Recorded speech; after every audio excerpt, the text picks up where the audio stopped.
The overall goal of this technique is to insert an esophageal temperature management device for targeted temperature management.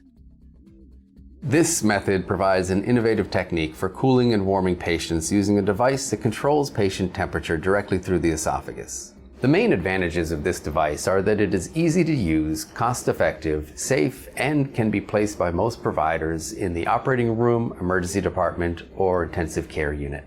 Demonstrating our procedure will be Stephanie Sliz, our Senior Clinical Specialist at Attune Medical.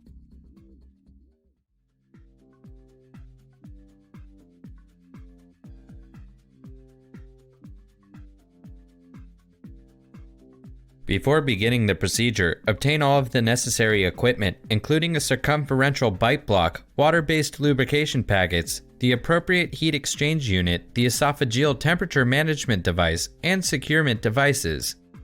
Before inserting the esophageal temperature management device, connect the device to the heat exchanger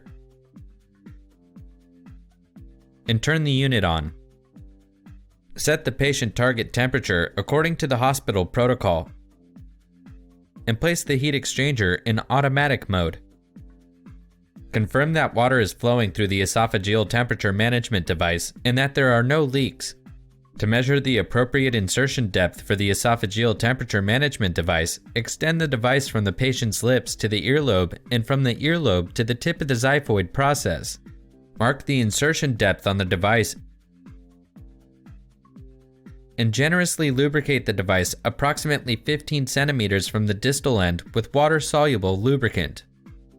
Lay the patient in the supine position as flat as tolerated and use gentle